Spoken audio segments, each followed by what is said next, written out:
Okay, I think we're live. Hopefully, we're live. I'm not sure how long this is going to be, but instead of recording and then uploading, and I feel like this is super loud. Give me a minute.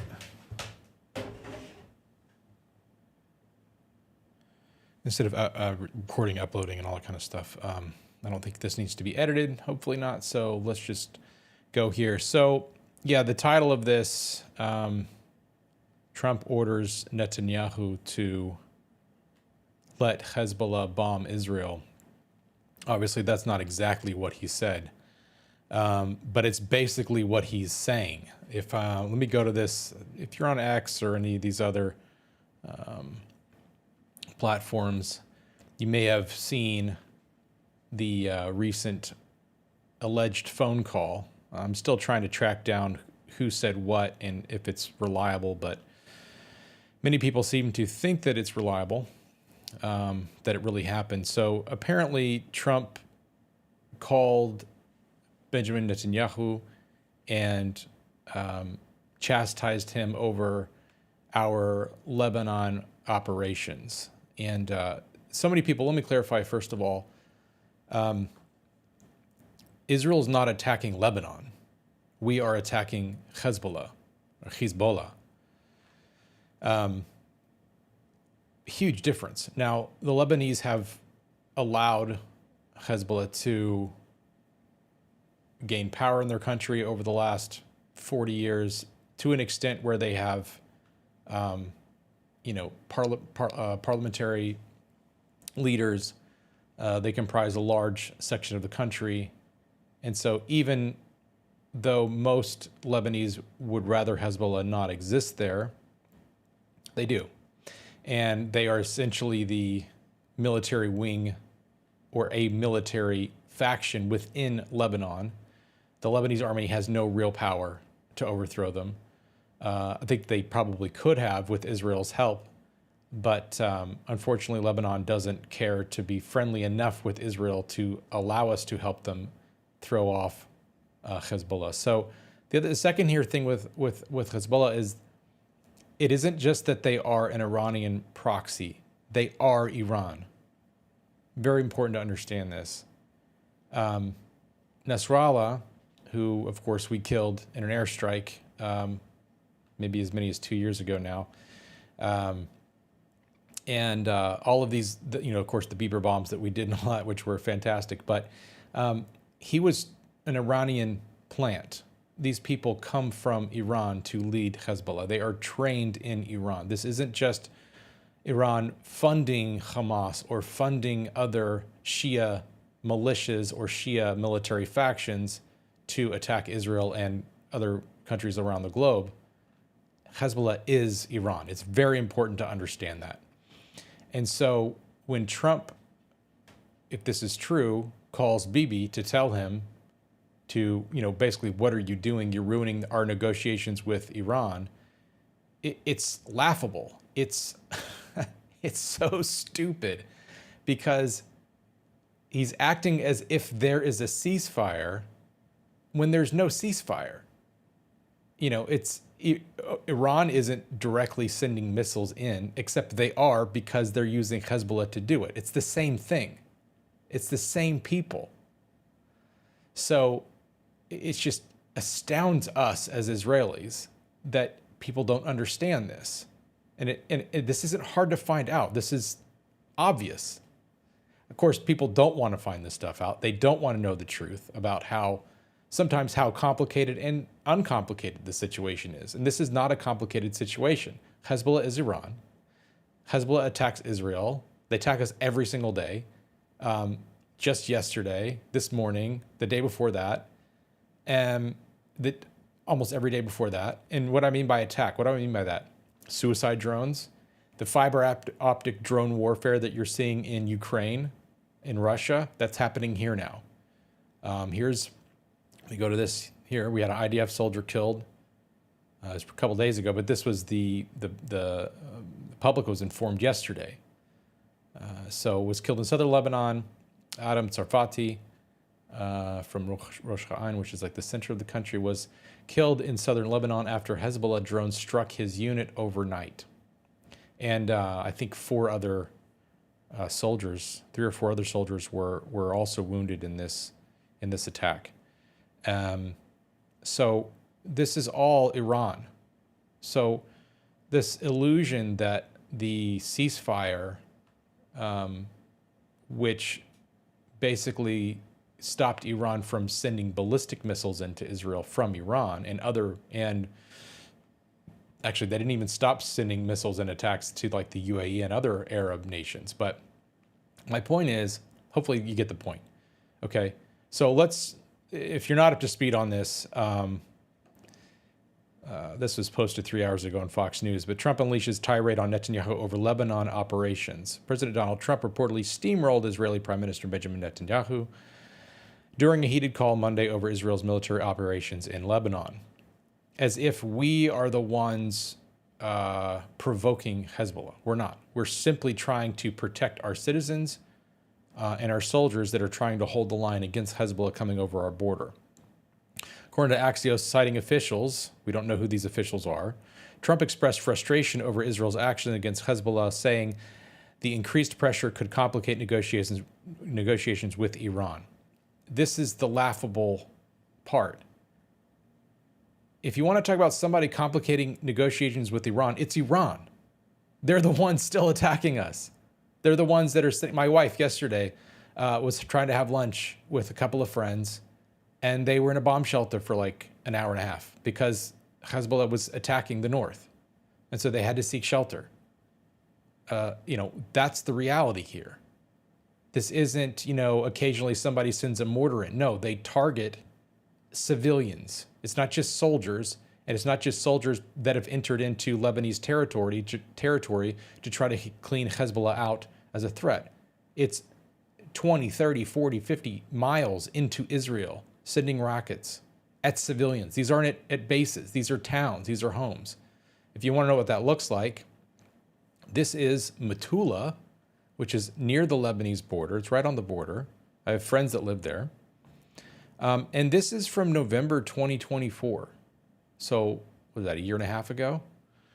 60% of buildings have been destroyed by Hezbollah in this town. 60%. This isn't a random mortar shell. This isn't a random drone that they pop off. This is, October 7th happened. They bombarded the north. Israel thought that they might come across the northern border. They ended up not coming across because these people are idiots and they couldn't coordinate enough to do that. But the northern half of Israel, I shouldn't say northern half, what we call the north, everything kind of north of Haifa on the Lebanese border up into what we call the Panhandle and some in the Golan Heights, was all evacuated into hotels for 2 years. Imagine you living in your home and then whether it's the border with Canada or the border with Mexico. So California, Arizona, New Mexico, Texas,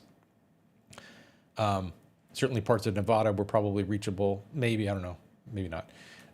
Anyway, so yeah, but the point is, imagine there's a drug cartel there and they have the ability to send missiles into all those border communities within, let's just say, 80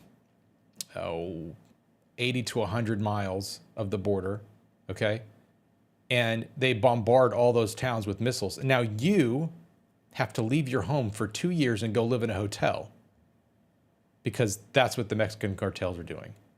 And then finally, someone gets the situation under control. You go back to your town, which is what's happened now. All these people have returned to the north from living in hotels for 2 years, or some people never came back because they're like, I'm not dealing with this anymore. So they found another place to live, different job, different life.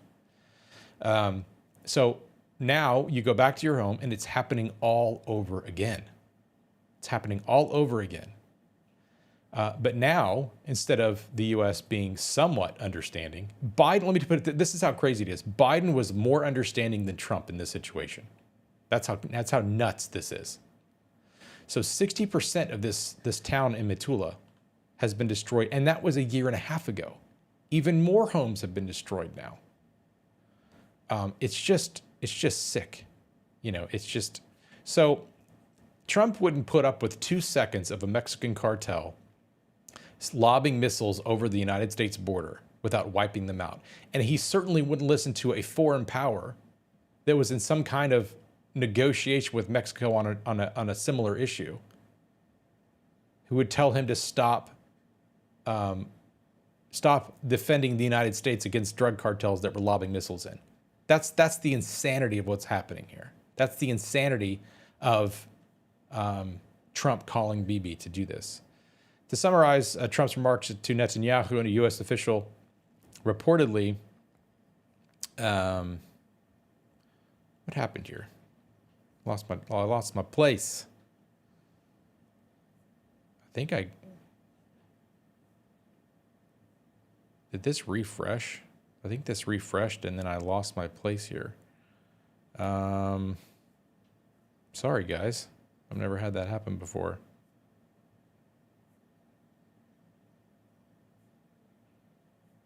I think maybe I accidentally clicked. Sorry, I'm so dumb with this stuff. Maybe, here we go. I think I accidentally clicked on a different link. Okay. No, they changed it. They refreshed the page and now it's gone. Basically, Trump cursed Netanyahu out, and he basically blamed Bibi for the world hating Israel, which is ridiculous. Look, I am not a Bibi fan. Many Israelis, if not most Israelis. It's hard to argue because our parliamentary system is so weird and screwed up, but many Israelis do not like Bibi. It's not that we don't recognize that he's a good politician for foreign diplomacy. He is. But the reality is that most of us feel like he should ignore the United States. Certainly in situations like this, and say, we're going to do what we're going to do. And time and again throughout this war, he has heeded what the United States has dictated to Israel to do. And, you know, on my video about Israel being my Israel First video, you should go watch that. But, you know, I talk about Israel being handcuffed by the United States. And so the entire narrative of Israel being the controller of the United States, or you get idiots like Balzarian or whatever that idiot's name is, Dan Balzarian, I don't know what I don't know how to say his last name, saying that Israel is occupying the United States. It's just, it's crazy. And it is so, it's retarded. That's the only word I can think of. It's just retarded, because it's so clearly to us as Israelis the exact opposite. The United States has what is often referred to as golden handcuffed us for decades and decades. And unfortunately, it's politicians like Bibi that have allowed that to happen. Back in the day when Menachem Begin was our prime minister and we went and bombed the nuclear facility in Iraq, everyone was against us. The U.S. told us not to do it. We had zero support doing it. It was a very daring Air Force operation that we pulled off by ourselves for ourselves. And then the world thanked us for it afterwards. And that was the kind of prime minister that we need now. Somebody like Menachem Begin. So here's another quick thing from Kiryat Shmona. Spent thousands of hours up there preparing meals for soldiers in the first year and a half of the war. And these are some photos from June, missiles coming in. This is, when you look up from this playground, if you just look up to the right, if you were kind of facing this direction up the hill, you're no more than 2 kilometers from, maybe 3 kilometers from, here's a good shot here, from Lebanon. So now we've pushed the Hezbollah back from these areas, but they still have the ability to send these fiber optic drones in that are killing soldiers. And obviously they can still fire missiles that can certainly hit all of these towns near the border and deeper in. So Tzfat, Safed, if you look it up on a map, but Tzfat, which is kind of on the northern, it's like if you know where the Sea of Galilee is, it's the northwest up on the hill town, and Rosh Pina, which is a little farther north than that. These are towns that are pretty, I mean, you guys would think they're super close to Lebanon. For us, they seem farther away, but they're getting hit with missiles. Where I live near Tiberias, we had a missile come in at 3 a.m. 2 nights ago. So it's a mess. And so for Trump to come in and dictate to us to not defend ourselves because he's working on a deal with Iran is laughable. It's laughable because it just misreads the entire situation. Just completely misreads it.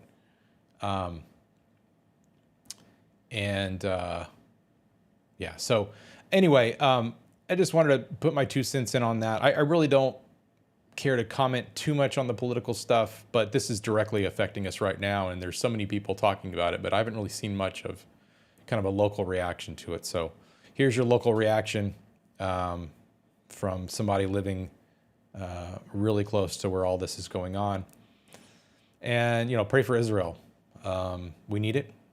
And of course, God's hand is always upon us. We will survive this. But one last thing here to think about from a biblical perspective. Israel will always we will always survive. God has his hand on us. We are, we know that we will always be a nation before him forever. Jeremiah 31, 35 to 38. We will always exist. And God has ensured that we will always exist. For the other nations of the world, though, those that treat Israel lightly, is what the Hebrew says in Genesis 12, 1 through 3. Those who bless you, I will bless. Those who curse you, I will curse. It's really those who treat you lightly. Those who don't treat you in the same manner that I would have you treated is essentially the flavor of what's going on there in the Hebrew. So those who that hold you with contempt, or that don't treat you the way that I would want you to be treated, basically, I will curse. And so you don't want to be on the wrong side of that equation. You don't want to be Trump right now. You don't want to be telling Israel that we can't defend ourselves, that we need to stop defending ourselves, that we need to stop ensuring that our border is secure. It's just insane. It is craziness. And it's a standard, as we've seen time and again the past 3 years and throughout the history of the Jewish people, a standard placed on us that is never placed on anybody else. It's bigotry and it's satanic. Ultimately, it is the devil's delusion. So, okay, guys, I'm going to jump off now, but thanks so much, and we'll see you in the next one. Love you guys. Don't be nasty in the comments. Bye.